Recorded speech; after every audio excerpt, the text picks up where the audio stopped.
नमस्कार. ठरलं तर मग मालिकेचा आजचा भाग तुम्ही पाहत आहात. आजचा भाग देखील खूप छान आहे. सायली आणि अर्जुनला आता एकामागोमाग एक प्रियाविरोधामध्ये पुरावे हाती लागत आहेत. तर सचिनचाच खरा चेहरा देखील अस्मितासमोर येतोय. चला तर मग आजच्या रिव्ह्यूला सुरुवात करूयात. तर आता सायली आणि अर्जुन या वंदना जाधव नावाच्या बाईला भेटायला आलेल्या असतात. तर ती बाई आता सांगते की या बबलीने लहान असताना कशा प्रकारे तिच्या सोहम नावाच्या लहान मुलाला मारहाण केली होती आणि या मारहाणीमध्ये त्याच्या मणक्याला जखम झाली आणि त्याचमुळे आता डॉक्टरांनी सांगितलं की तो कधीही त्याच्या पायावर उभा राहू शकत नाही आहे. आता ही बाई सांगत असते सायली अर्जुनला की त्या बबलीने माझं सगळं आयुष्यच उद्ध्वस्त करून टाकलं. माझा सोहम कधीही आता त्याच्या पायांवर उभा राहू शकणार नाही आहे. आता तो 30 वर्षांचा होत आलाय, पण त्याच्या आयुष्यामध्ये मात्र सगळा अंधारच भरलाय. खूप चांगली नोकरी होती हो माझी, त्यामुळे आता सोहमला मी घरी एकटाही सोडू शकत नव्हते. त्यामुळे मला माझी नोकरी देखील सोडावी लागली. आणि सोहमचे बाबा, त्यांचा तर खूप जास्त जीव होता सोहमवर आणि याचाच धसका त्यांनी घेतला आणि त्यानंतर 6च महिन्यांमध्ये ते मरण पावले. आता हे सगळं काही ऐकून सायली आणि अर्जुन देखील खूप जास्त शॉक झालेत. म्हणजे ही बबली प्रिया लहानपणापासूनच इतकी विकृत आहे यावर त्यांचा विश्वासच बसत नाही आहे. आता ती बाई पुढे सांगते की आम्ही सोहमला खूप डॉक्टरांना दाखवलं, पण त्याचा काही एक फायदा झाला नाही. इथे पनवेलमध्ये माझं खूप मोठं घर होतं, पण मला नोकरी देखील सोडावी लागली आणि इथलं मोठं घर विकून आम्ही कर्जतला जाऊन एका छोट्या घरामध्ये राहायला लागलो. ती बबली जर मला भेटली ना, तर पहा, मी याचा बदला नक्कीच घेईल. आता सायली आणि अर्जुन दोघेही तिला धीर देतात. सायली बोलते की या बबलीमुळे सोहमचे बाबांचं देखील निधन झालं. खरं तर खूप काही सोसलंय हो तुम्ही. त्यावर ती बाई बोलते की काय करणार, आई आहे ना मी, सोसावंच लागलं सगळं. आता सायली तिला पुढे विचारते की आणि नंतर मग बबलीचा शोध घेण्यासाठी तुम्ही पोलीस कंप्लेंट देखील केली होतीत ना, तुम्ही तिच्या आईबाबांपर्यंत का नाही गेलात? त्यावर आता ती वंदना सांगते की खरं तर बबली कुठे राहत होती मला हेही माहीत नव्हतं. नंतर मला समजलं की कुठल्याशा शांता नावाच्या बाईकडे ती राहते. मग मी तिचा शोध घेत घेत शांतापर्यंत पोहोचलेही होते, पण तोपर्यंत मात्र ही बबली तिथूनही पळून गेली होती. आणि त्याच्या आईवडिलांचा तर काही तपासही नव्हता, म्हणूनच तिचा शोध घेण्यासाठी मी पोलीस कंप्लेंट देखील केली होती. आता सायली त्यांना पुढे विचारते की म्हणजे सोहमने जेव्हा जळतं लाकूड बबलीच्या खांद्यावर मारलं तेव्हा खूप मोठी जखम झाली होती का तिला? नाही, म्हणजे त्या जखमेचे व्रण असतील का अजूनही? नाही, शांता मावशी तर आम्हाला असंच म्हणाल्या होत्या की बबलीच्या खांद्यावर भाजल्याची खूण आहे म्हणून. त्यावर आता ही बाई सांगते की हो, सोहमने जेव्हा तिला जळतं लाकूड मारलं ना, तेव्हा तिच्या खांद्याला भरपूर जखम झाली होती. कदाचित ती खूण आजही असेल तिच्या खांद्यावर. यावर आता अर्जुन देखील बोलतो की म्हणजे आता आपलं काम सोपं होईल. ती बाई विचारते, पण मला एक कळत नाही आहे, तुम्ही बबली विरोधामध्ये इतक्या दिवसांनी का चौकशी करतायत? नाही, म्हणजे तुमची कोणी लागते का ती? का तुमचं काही नुकसान केलं आहे का तिने? त्यावर आता सायली बोलते की ढवळाढवळ कसली, खूप उलथापालथ केली आहे तिने आमच्या आयुष्यामध्ये. म्हणजे ती ज्या आश्रमामध्ये वाढली ना, त्याच आश्रमामध्ये मीही वाढले. पण ती जेव्हा आश्रमात आली तेव्हा तिने तिचं नाव बबली लोखंडे सांगितलंच नाही. तिने तर तिचं नाव प्रिया असं सांगितलं होतं आणि अर्थातच नंतर तिने तिचं तेही नाव बदललं म्हणा. त्यावर आता ही बाई बोलते की म्हणजे ही बबली लहानपणी तर वाईट होतीच, पण ही मोठी झाल्यावर अजून भयानक झाली आहे. आणि आता सायली आणि अर्जुन त्या वंदनाला ही प्रिया नक्की कोण आहे आणि हिने यांच्या आयुष्यामध्ये काय उलथापालथ केली आहे हे सांगतात. तर इकडे ही साक्षी आता दुसऱ्याच एका नंबरवरनं एका वकिलांना फोन करते आणि त्यांना सांगते की मी महिपत शिखरेची नातेवाईक बोलते आहे, तुम्ही त्यांची केस घ्याल का? आता तो वकील बोलतो की महिपत शिखरेची नातेवाईक नाही, म्हणजे जोपर्यंत मला माहीत आहे तिथपर्यंत तरी महिपत शिखरेला फक्त एकच मुलगी होती आणि तीही वारली आहे आता, आणि महिपत शिखरेला तर आता दुसरं कोणी नातेवाईक देखील नाही आहे. मग तुम्ही नक्की त्यांचे कोणते नातेवाईक आहात?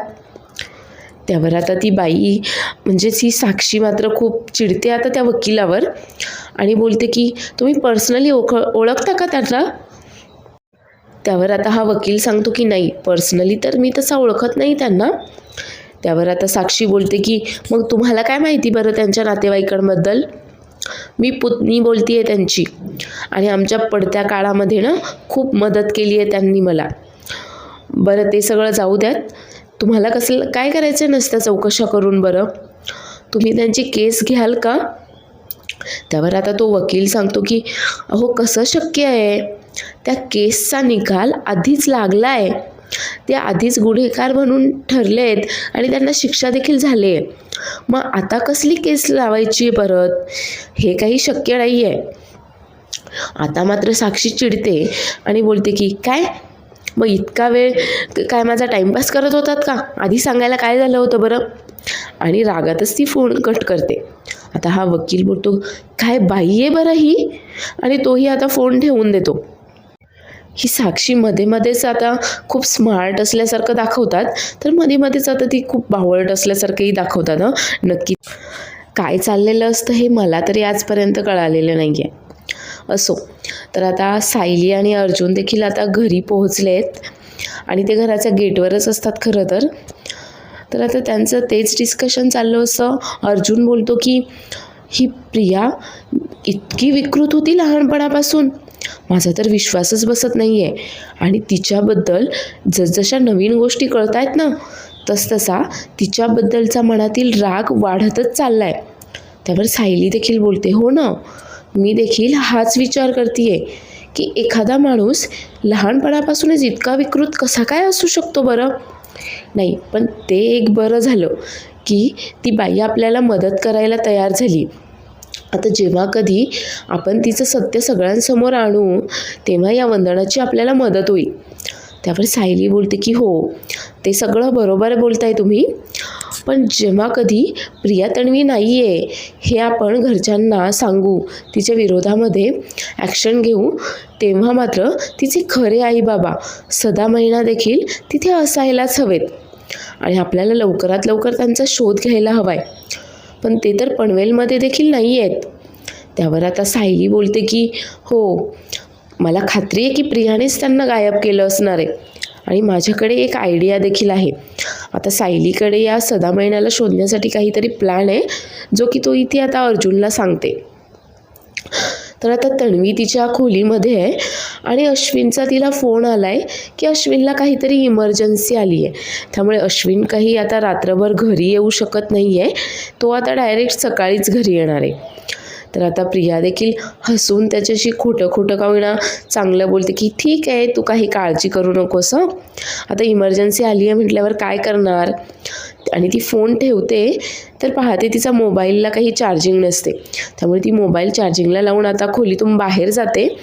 तेवढ्यातच आता सायली तिच्या खोलीमध्ये येते आणि तिच्या कपाटामधनं तिची पर्स काढून काहीतरी शोधायचा प्रयत्न करत असते. पण तेवढ्यातच आता कोणीतरी मंजिरीचा फोन वाजतो. आता सायली पाहते तर मंजिरी, आता ही कोण मंजिरी ही सायलीलाही माहीत नसते. आता सायली मात्र चुकूनच तो फोन उचलते. आता जसा ती फोन उचलते तसून आता इकडे मैना बोलायला सुरुवात करते. काय गये टवळे, फोन का उचलत नव्हतीस बरं? अगं तुझ्या बापाची तब्येत किती बिघडली आहे, आमच्याकडे पैसे देखील नाही आहेत. अगं एक तर पैसे तरी पाठव गं, नाहीतर तू तरी ये डॉक्टरांना घेऊन, किती वेळची तुला फोन करतीये. आता हा सगळा आवाज ऐकल्यावर सायलीला हा आवाज ओळखीचा वाटतो आणि तिच्या तर पायाखालची जमीनच सरकते. तिच्या लक्षात येतं की समोरून बोलणारी बाई ही मैना आहे. आता ही पुढे बोलत असतानाच सायली मात्र काही एक बोलत नाही मैनावतीशी आणि फोन कट करून टाकते. आता सायली मात्र चांगलीच गोंधळली आहे. सायली विचार करते की म्हणजे बोलण्याचा टोन आणि हेल वगैरे हे सगळं काही तर मैनासारखंच होतं. म्हणजे प्रिया मैनाला पैसे देतीये आणि तिला सतत फोन करत असते आणि हेच घरच्यांपासून लपवण्यासाठी हिने मंजिरी नावाने तिचा नंबर सेव्ह केला आहे. आता इकडनं मैनाला तर वाटतं की आता बबलीच बोलतीये, पण आता बबलीचा काही आवाज आला नाही म्हणून आता मैना मेसेज करते. आता सायली तो मेसेज पाहते तर मैनाने मेसेज केलेला असतो की पैसे तरी पाठव, नाहीतर उद्या तू तरी ये डॉक्टरांना घेऊन म्हणून, तुझ्या बापाची तब्येत बिघडली आहे. आता सायली बोलते की ही मेसेज काय करतीये, पण सायलीचे आता लक्षात येतं की आपण आता हिला पत्ताही विचारू शकतो. आता सायली इकडनं तिला रिप्लाय करते की ठीक आहे, तुमचा नीट पत्ता मला पाठवा की जेणेकरून उद्या मी स्वतः पैसे घेऊन येईल किंवा माझ्या माणसाला पैसे आणि डॉक्टर दोन्ही घेऊन पाठवेल तुमच्या पत्त्यावर. आता मैनाने देखील तिकडनं लगेच पत्ता पाठवलाय.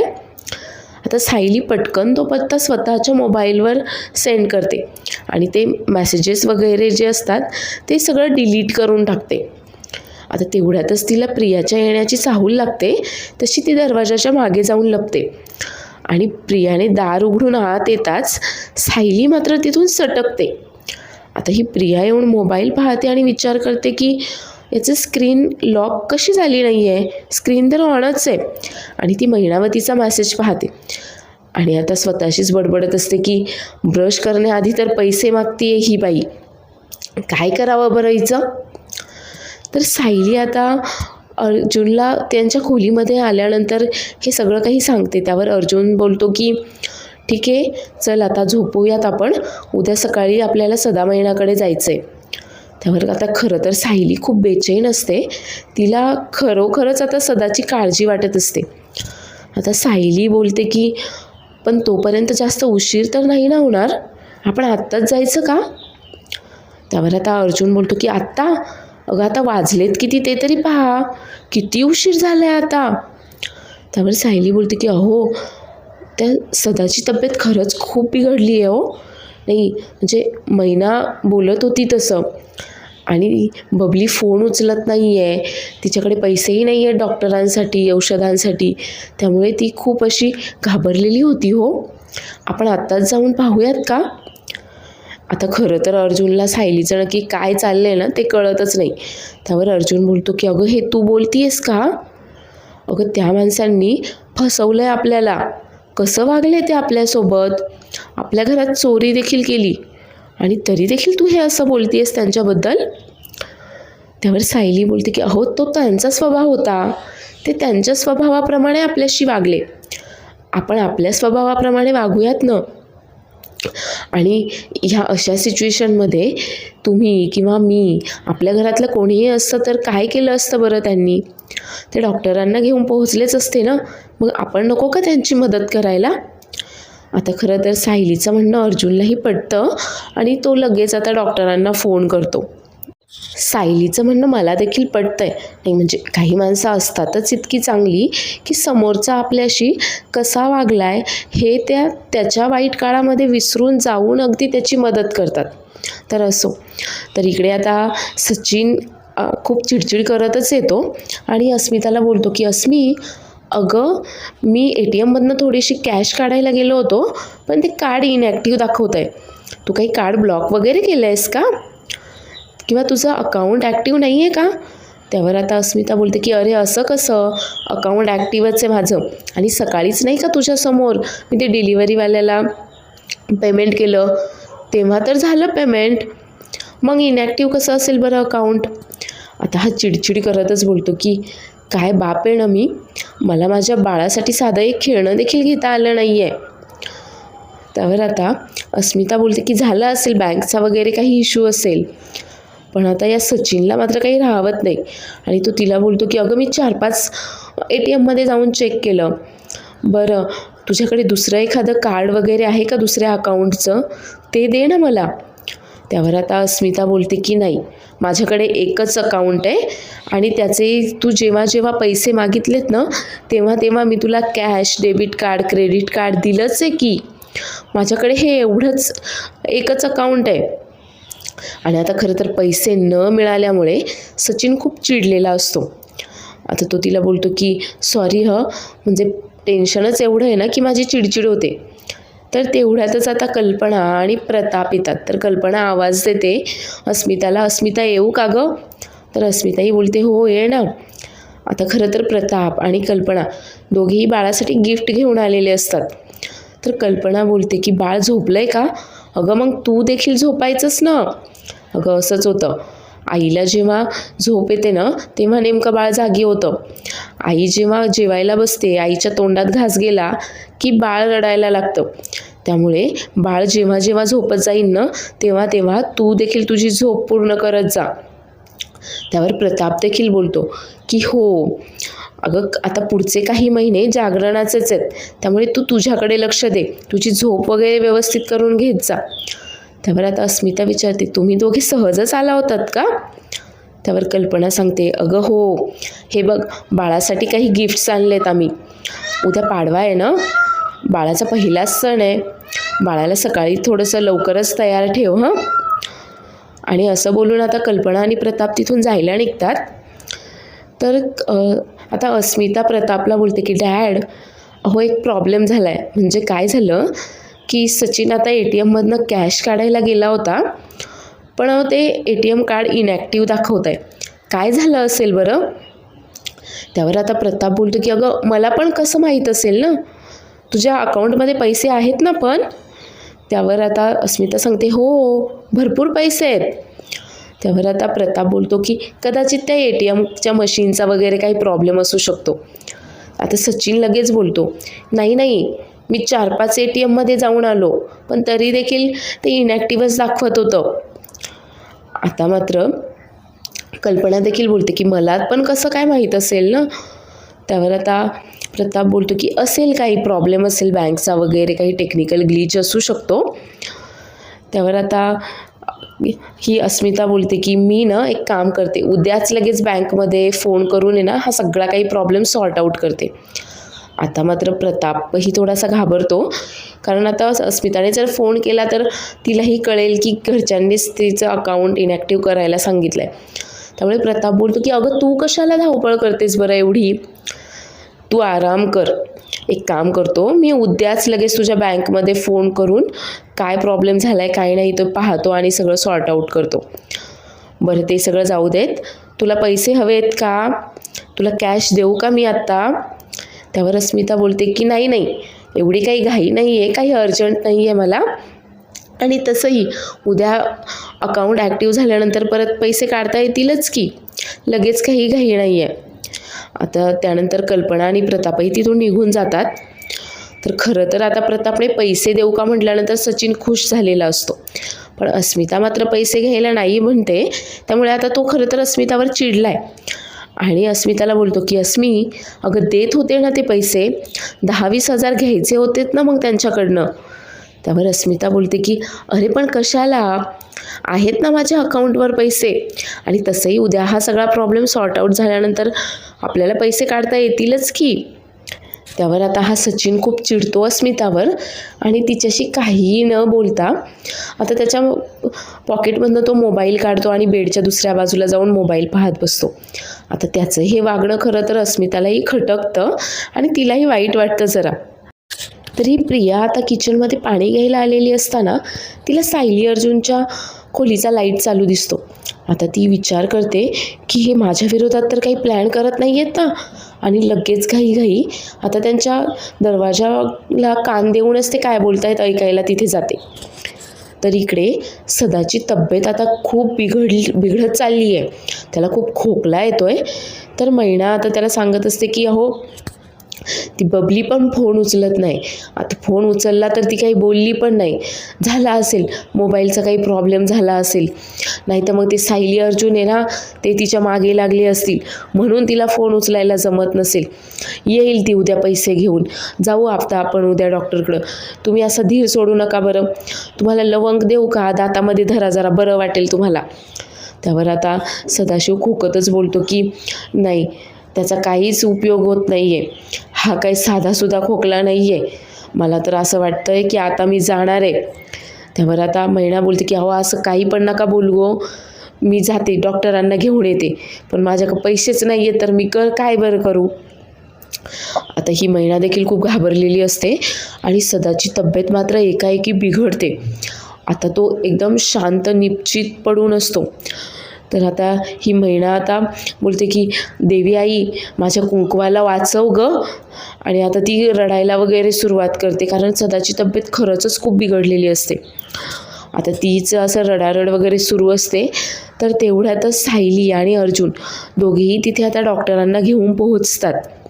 आता ते आल्यावर मैनाला थोडासा धीर वाटतो. तर अर्जुन लगेच सांगतो की डॉक्टर लगेच यांना चेक करा. आणि सायली आता मैनाला धीर देत असते. तर मैना म्हणते की असं अचानक कसं काय झालं ग यांना, काही होणार तर नाही ना. त्यावर सायली तिला धीर देते, हो आम्ही आलो आहे ना आता, काही होणार नाही आहे, तुम्ही काळजी करू नका. तर आता डॉक्टर आता ट्रीटमेंटला सुरुवात करत असतात आणि सदाला चेक करत असतात. तर आता नक्की काय झालं असेल हे आपल्याला उद्याच्या भागातच पाहायला मिळेल.